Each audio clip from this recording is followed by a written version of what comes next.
Bienvenue à l'épisode 112 de l'Héritière. Merci d'avance de vous abonner, de liker la vidéo et de partager. Le jour de l'événement de présentation des sardines est arrivé. Daniel s'y rend avec Savannah, Carlos et Madame Galvez.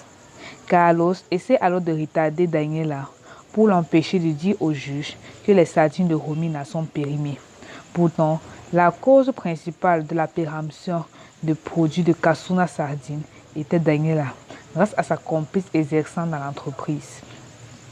Alors que les juges s'en allaient déjà, Romina surgit avec sa préparation des sardines qui a été jugée excellente. À Maxwell, les études avancent.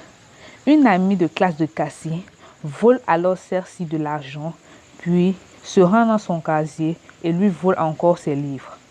Lorsque Cassie s'en rend compte dans son casier avec Nicole et Roxane, elle s'aperçoit que ses livres ont disparu.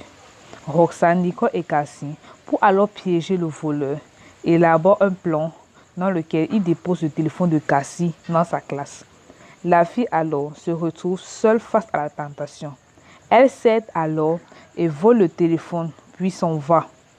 Ceux-ci sont prêts de la suivre et la surprend en train de vouloir le vendre, le téléphone, et l'arrête sur le champ.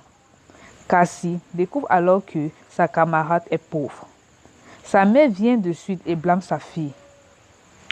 Celle-ci se porte alors garante pour rembourser tous les objets volés par sa fille, mais Cassie refuse. Nadia, Maureen et Marga se rendent à l'entraînement de Christophe de basket. C'est alors la pause. Marga court vers Christophe et le félicite. De l'autre côté, Koulas continue à enquêter sur la mort de son fils Jude.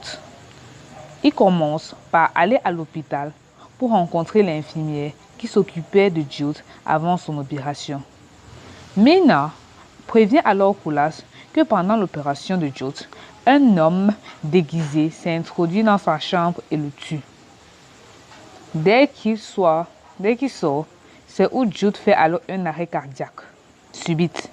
Koulas part voir les caméras de surveillance et on voit l'homme en question et Koulas prend une photo de celui-ci. Il se rend alors à la police et montre la photo à l'enquêteur. L'enquêteur lui dit l'avoir déjà vu, mais ne se rappelle pas où.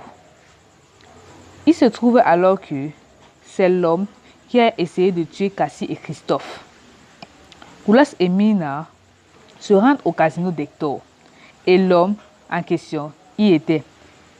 Il essaie alors de s'enfuir, mais les deux courent à sa poursuite jusqu'à sa demeure. Puis Koulas et l'homme se battent et celui-ci finit par s'enfuir. Koulas appelle Daniela et lui demande de la retrouver. Daniela se précipite et arrive sur le lieu de rencontre. C'est donc où Koulas commence à l'accuser de la mort de Jude et de la tentative d'assassinat de Christophe et de Cassie. Daniela sort alors les arguments pour sa défense et se met à pleurer pour arriver à convaincre Koulas. Pourtant, tout ceci n'est que comédie. Cassie se rend alors à la boutique de Monsieur Léon et celui-ci remarque son inquiétude. C'est où elle explique que ses livres et son argent de poche ont été volés et que ça avait coûté une petite fortune à sa mère. Cassie rentre chez elle avec Christophe et trouve Bernard, sa mère Bonita, Nell, puis fait part à sa mère de son vol. De ce pas, M. Léon et son employé viennent livrer les bocals commandés par Cassie pour la vente de ses sardines Rominas. Romina leur propose alors de se joindre à eux pour le repas. Merci d'avoir regardé la vidéo. Surtout, n'oubliez pas de vous abonner, de liker la vidéo et de partager. Bonne soirée.